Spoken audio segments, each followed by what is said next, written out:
Hello and welcome. Quick question for you. Do you have software that you've created, or maybe you have some other event that you have to promote and market for? If you're not creating simple marketing plan timelines for your promotional needs, you are doing yourself a great disservice, like huge. And I'm here to help lighten the load. Hi, my name is Cassandra, and I empower people just like you to create greater success in their life. I do this by breaking down the tech for programming and digital marketing into easy to understand, bite sized pieces. Today, you're going to learn how to easily create a marketing plan with my all time favorite tool, Miro. And if you've never heard of it, you're in for a treat. Now, to make sure that we optimize our time here together today, I'm going to be answering any questions that come up on my live stream, which I just realized I need to add them over here on my Melon app. I will be answering questions at the end of the live stream to make sure that that you get the information you came to see today. So, for those who are staying to the end, I have something special that I'm offering to only 10 people, but I'm going to share more on that a little later. So stay tuned. Now, on to the good stuff. How to create how to easily create a marketing plan timeline using Miro. Now, there's a lot that goes into a marketing plan, and here we go. If you go to this URL right here, processheart.com/marketing plan. If you go to that URL, there's a lot more information there, but I will not be covering all of that today. So be sure to check it out at your leisure. I am, however, going to be leveraging the information from this article right here for this timeline training for you. So let's go ahead and bring up Miro.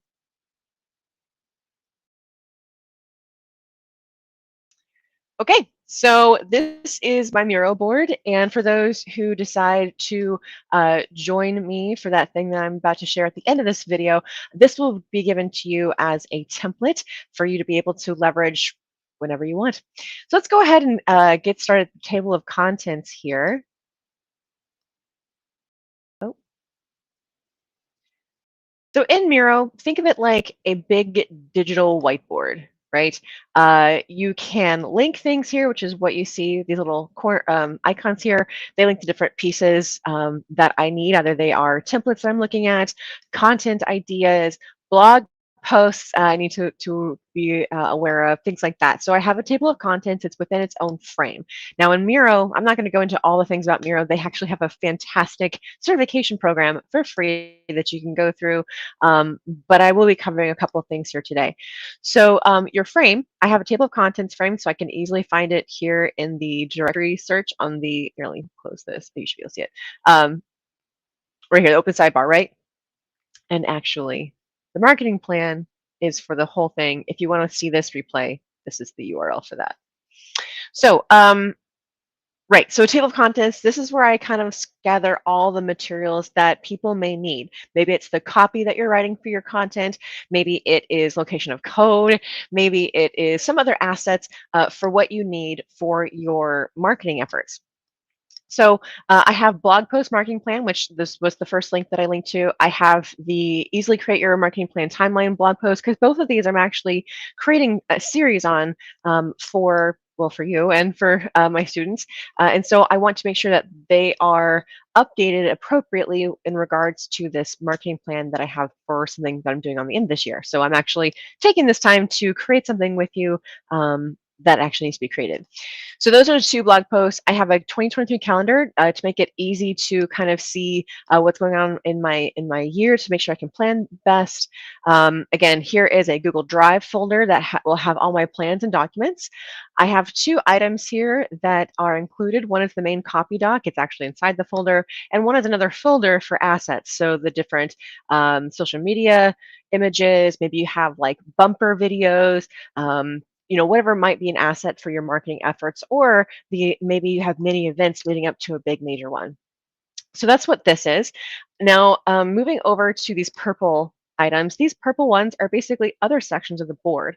So if you go to, let's say, MP decisions or marketing plan decisions, this will take you, boom, right here to where these are decisions that you have to cover when you're thinking of your marketing plan, which was the URL down below without the dash timeline, right? It goes through that.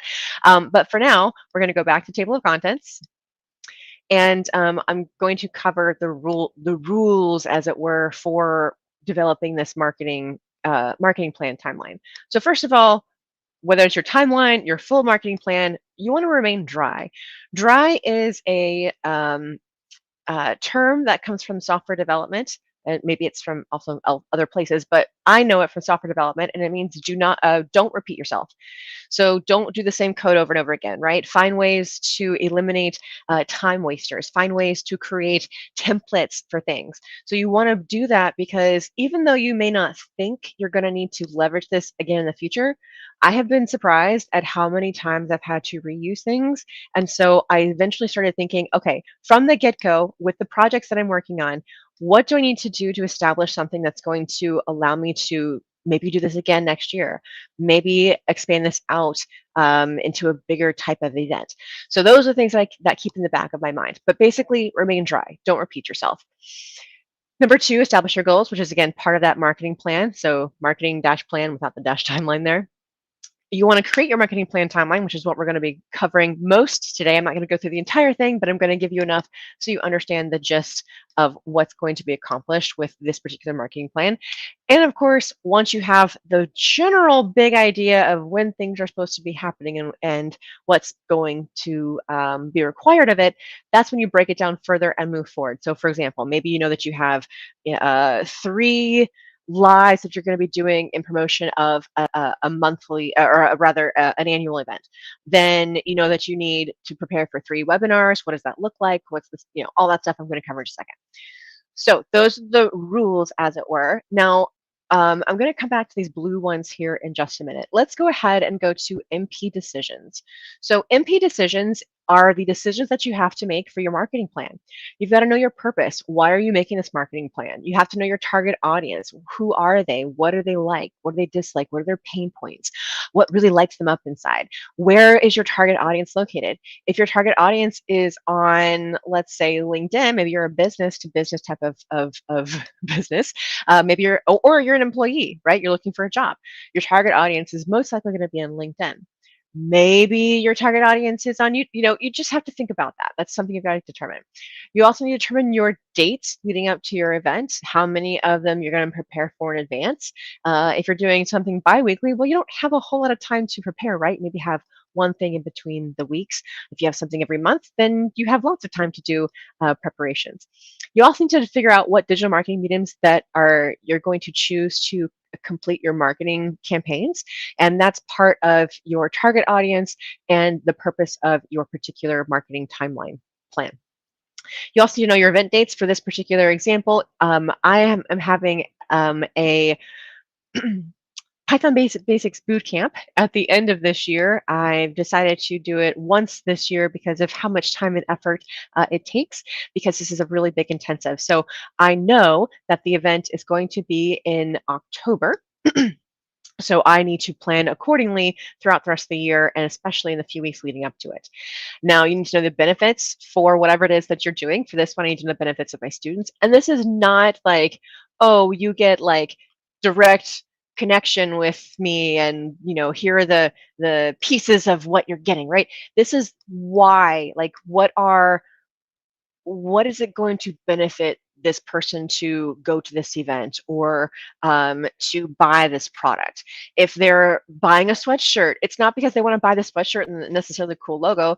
They want to be warm. They want to be comfortable. They want to feel like they've got a hug, right? You've got to tap into the mind of your target audience and talk to them about the benefits, not what they're actually getting of the product. They can look at that in like a product sales page, right? Or your doc page if it's a software development. So benefits for your target audience, assets to be created, what needs to be, so that's based on your digital marketing mediums and how often you're going to be marketing to people. And then your timeline expectations, which is part of creating the timeline portion.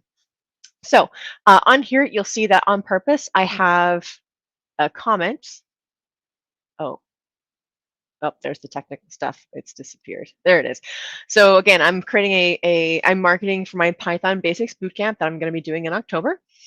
My target audience, I know who it is, but I haven't put it on here just yet, just because I need to redo some things of what I've had done last year.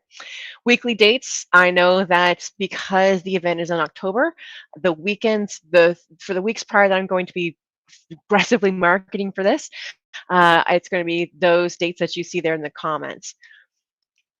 For the marketing mediums chosen, now, you do not have to do all this, and I'm sure there's other things that I am not choosing to do, but for the most part, your staples should be email, YouTube, and some other platform that your people specifically are on.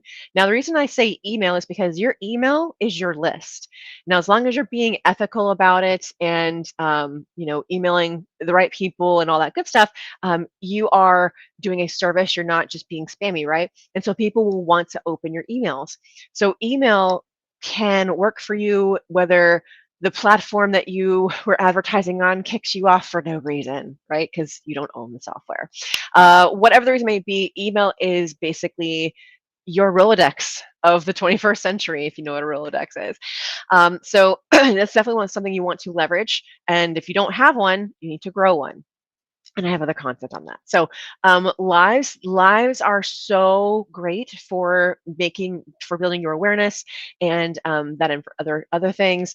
They help people get to know you better because they get to see you live and in person. Well, in person, and also the platforms that you're on, they boost live video more, so you kind of want to do that where you can.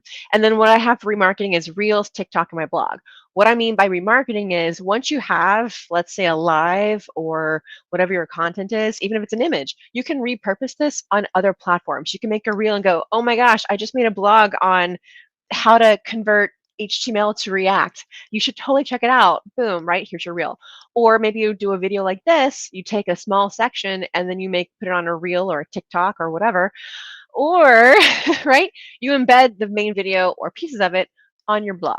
So many different things to do. You do not have to do all of them. That's why you have to create your marketing plan first before you try to create your timeline, because otherwise you might just overwhelm yourself with so much to do. I've been doing this a while, so I have my own processes and systems that I teach my students, so it's a little bit easier for me. Benefits, right? You can go in through this, what they are. I just listed some. Eventually, if you have enough, you might want to actually have a document. But again, I did this, or attempted to do this quickly for you today. Assets to be created. So these are things that I try to templatize. I try to create a theme. What does it look like? Can they make them all look similar, even if they're different sizes, right? So a thumbnail for your videos, a wide thumbnail for your actual videos, and then a long one for your short form. There we go. Short form videos. Social media images that are platform specific. So your Pinterest is not going to be the same as your Instagram, for example, or even your LinkedIn. Email banners, if you use them, you want to be careful with that because there are certain things you want to be mindful of in your email marketing. And then, of course, you also want to have copy, or the words, for your emails, blogs, and posts.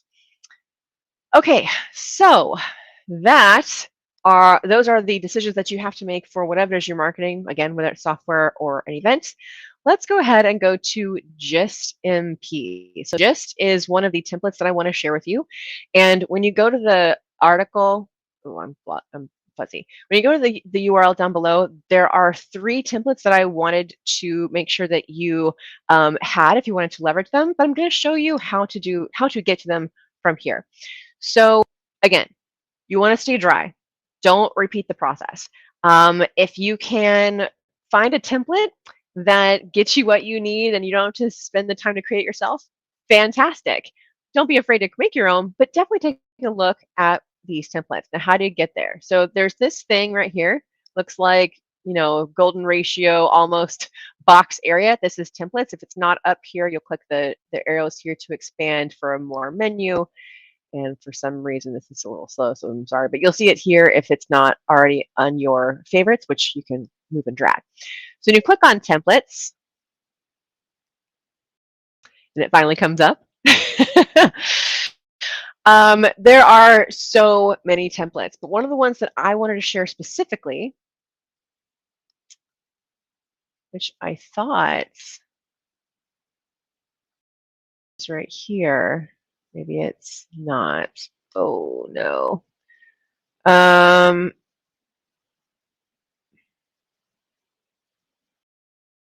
okay, that's unfortunate. Community templates, maybe.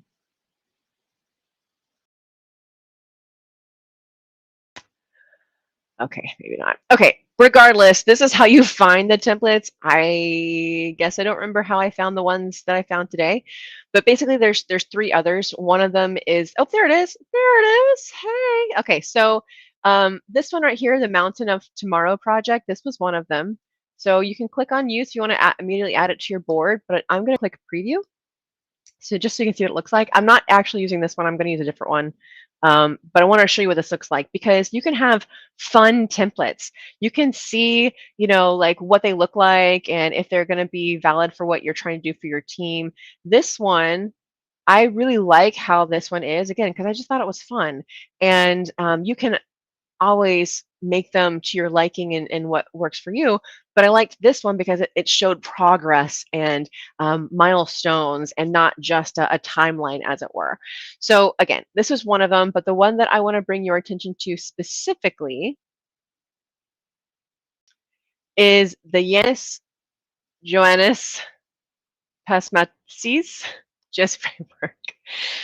I know I probably butchered that name, and I'm sorry if I did. But here is how you get it. So again, this template will be for my students. So if you want to learn more about that, stay till the end. But this is one of the Miroverse templates. Miro has a universe or a Miroverse of templates that you can create or use.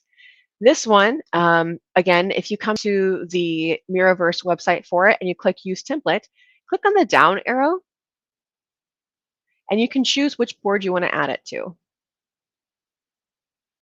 I want to add it to Marketing Plan Timeline. You can see that it's opening up another tab.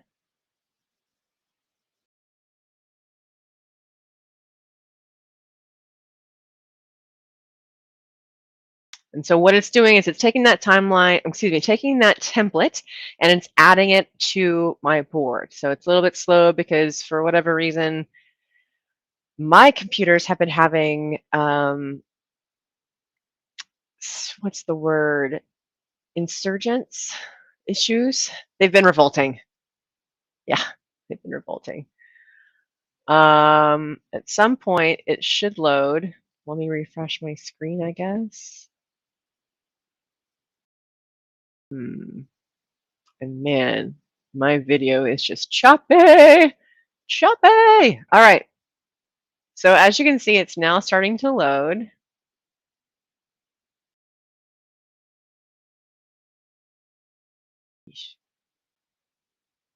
I probably should have just added this before I came on live. My apologies. I was trying to do something like slick and fun with you on this call, but seemingly this is not very time efficient. Made everything else. So while we wait for whatever to happen here, I have this other section for timeline expectations. So for simple example, and I'll just kind of, maybe I won't.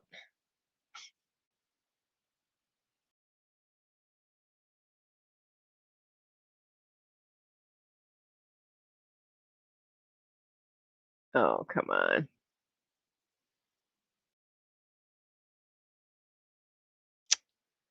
Okay, well, I'm going to let it do its thing, and I'll just kind of walk you through the process verbally until I can actually get it on this video. And if I have to, I will re-record the actual process that I go through and post it on this blog post right here, just so you can make sure that you have, of course, unresponsive, make sure that you have all this information.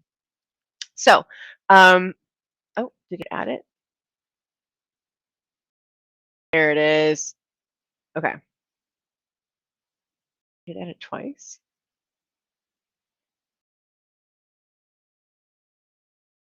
Oh, this is much bigger than I thought. Okay, so it added all the things. So for this one, I probably would not suggest going following the process that I just gave you. I would use the normal template process, the first one that I showed you, because there you can actually say, hey, I want the filled in one where it has both the empty and the pre-filled, i.e. Examples of how to use it.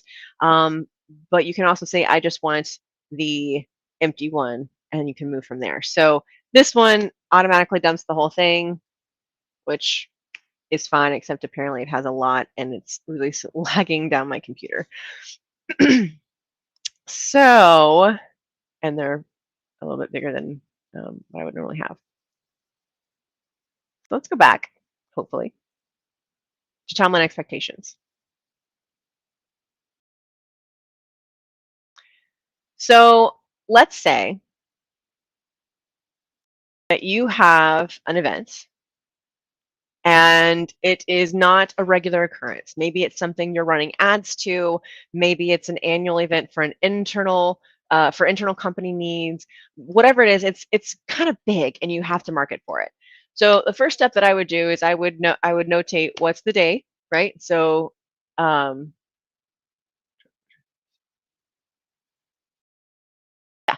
So whatever the day is, you know that you need to do the live. You need to find the people for it. You need to do all that, and that's going to be part of your project planning, right? That's not part of your timeline, unless there's things like signing contracts, etc. But for this, we're just going to focus on your digital marketing plan, uh, just for time's sake. So wherever it is, you know they need to have a follow-up email so that they can get whatever it is you promised them. Maybe it's the recording, maybe it's a blog post with a recording, maybe it's templates, whatever it is. You need to know that you have the copy and you need to prepare whatever assets are needed for that follow-up that should be done within 24 hours after the event. If you can't do that, right, let the people know on your event, when to expect it. You also want to have a reminder. Usually the best reminder, like last minute, is 24-hour saying, hey, can't wait to see you on tomorrow, blah, blah, blah. Because especially when it's email, people aren't reading their emails. How many emails do you get in your inbox? I know that I get a lot, and a lot is missed, unfortunately. But that's how it is, right? So you need 24-hour reminder via email. A 1 week between events. So example, with Instagram Summit 2021. Yes, 2021. We had a weekly Q&A was one thing. We had weekly Q&A for questions about the Instagram launch that ManyChat was doing. We had monthly webinar trainings that we were teaching users on how to use the product, as well as how to leverage the different things that we were planning on doing at Instagram Summit, right? So for me, we had it weekly, so we had to plan for the emails, the reminders, the follow-ups, etc. If you have assets that you're not creating, maybe you have a design team, you need to make sure that you understand what their turnaround time is. Sometimes they can do it in like 5 minutes. Sometimes they may have to take the full 3 days, 3 business days, or however much they say that you've established working with them that this is what they need. Regardless, whatever it is, make sure that you plan that into your marketing to give them the time to be able to do that. That also includes your approvals. Are you the person that approves everything? Do you have to give it to somebody else to approve? Give yourself at least 1 business day or however long that they say that they can provide the turnaround. So those are things that you need to do. These are just, again, example timeline expectations. Hopefully my computer will react a little bit faster now and I can walk you through what I have over here. So I'm not going to go through the goals. Oh, oh boy. All right. So on this one, what I would do, so this is the tip. I love it. This is the template. And so what I would do, and what I am going to do, is I would take this, because this is very similar to what I made when I was at ManyChat. This is very similar to what I did coming back to Cisco for planning purposes. And so instead of, again, recreating the wheel, staying dry, right? This template is so close to it. So what I'm going to be doing is this would be like when it's due. So maybe the event day, come on. So event, maybe it's, let's say, October 1 through 28, right? So whatever whatever your day is. Yeah, and this is done a little bit different. They have what they're currently working on. So this might be used more in an agile format. But again, I'm showing you a timeline. You can templates are great for using for all kinds of things. Okay, so maybe you have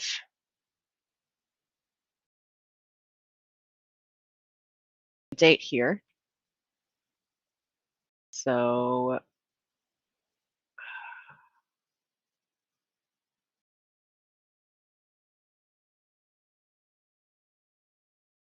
October 7, 14, 21, and 28. October 7, 14, 21, 28. Actually, I need to look before that. I'm just going to do, you know what? I'm going to use my handy calendar that I started doing this year, or redoing this year, and look at these dates.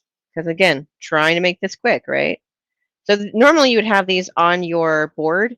Since I'm having so many issues with this moving around, I'm just going to do it the old-fashioned way.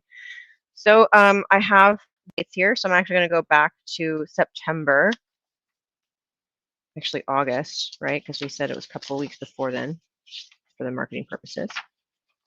So the first time is 19. So we have, and September 28th is the one most closest to the date. So we're going to take the one to the left.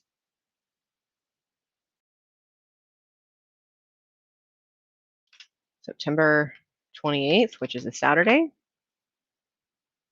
So that's 1 week that I'm going to be pushing for this particular program. September 21, also a Saturday.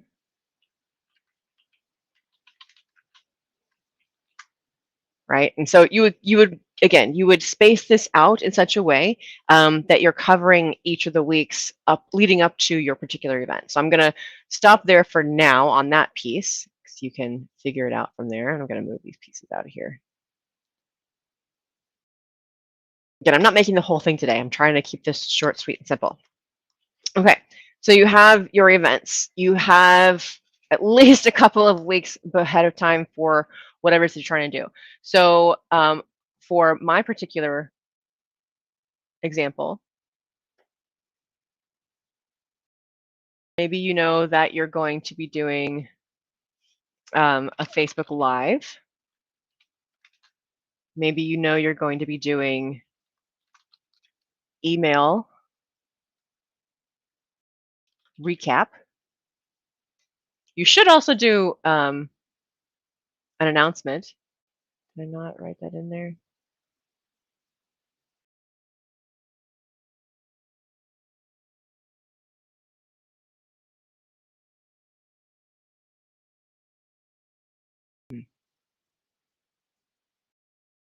Okay, I'm going to stop on that one since it's still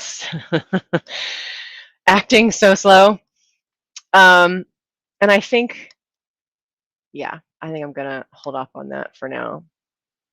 So what I'm going to do, because I'm trying not to make this a very long training for you, is I've given you the pieces here.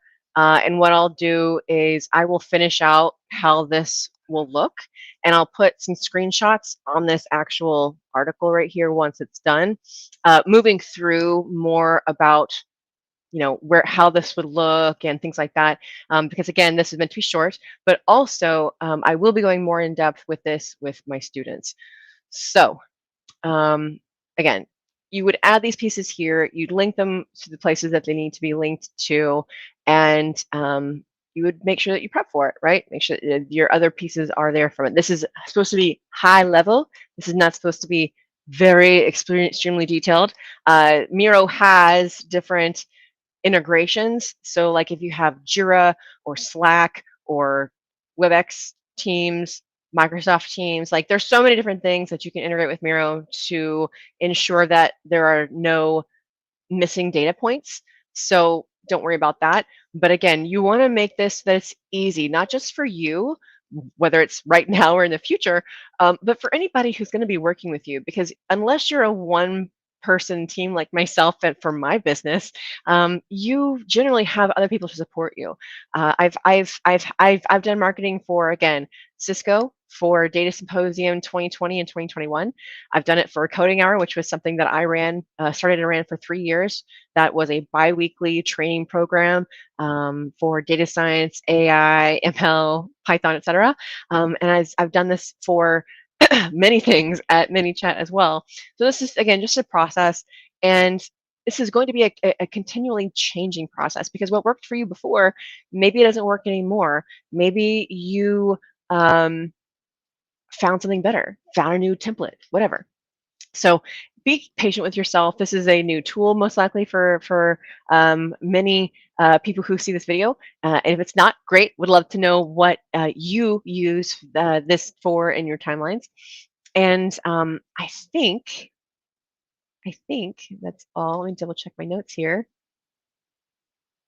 Yeah. Okay. So there were some other things I wanted to show today, but again, I am going to go into a deeper dive on this with my students, which I'll go into that in just a second. And once I'm done creating a plan, I'm going to create some images that will be shared on this blog post once I have them, for those that wanted to see the finished product and my computer just is not cooperating. So that's it. Thank you so much for being here. You could have been anywhere else, so I really appreciate that you spent your time here with me today. If you found value in what was shared, be sure to empower someone else and let them know about this content. Oh, you want more? Then be sure to turn on notifications. And this is being streamed in multiple locations, so take your pick. Now, before I go, I've been alluding to this program for a bit, so I just wanted to remind you that I've done something new for this year. Last year, I started a Python Basics Bootcamp, and this year I'm doing something a little bit different. I have opened up my mentorship program, and I'm only offering 10 more spots this month. During my career as a software engineer and the digital marketer, I found that it doesn't matter if you're planning a go-to-market strategy for new software that you've developed, or you're trying to get people to attend an event. You must learn how to leverage multiple digital marketing channels in order to be seen by the most people likely interested in what you are promoting. So I've designed a new opportunity to empower those interested in growing their skills in digital marketing and programming. Because the truth is, even if you get a degree in computer science like I did, technology is evolving at a rapid rate. And without a mentor or a group of people to support you, it may seem overwhelming to keep up. And I understand your pain. I'm constantly learning myself. That's why I created my monthly mentorship program. So if you're looking to have direct connection with someone who has worked in both digital marketing realm as well as software development, if you are tired of if you're tired of confusing trainings, lack of responses to your inquiries on discussion boards, or simply would just like a more human approach to learning, then my monthly mentorship program might be the right fit for you. Connect with me on whatever platform that you found this on, and we can chat about what you're looking to accomplish, what you feel you need assistance with, and how I may be able to further empower you for success in those endeavors. All right, that's it from me for now. Thank you again. I hope you have a wonderful and prosperous rest of your day.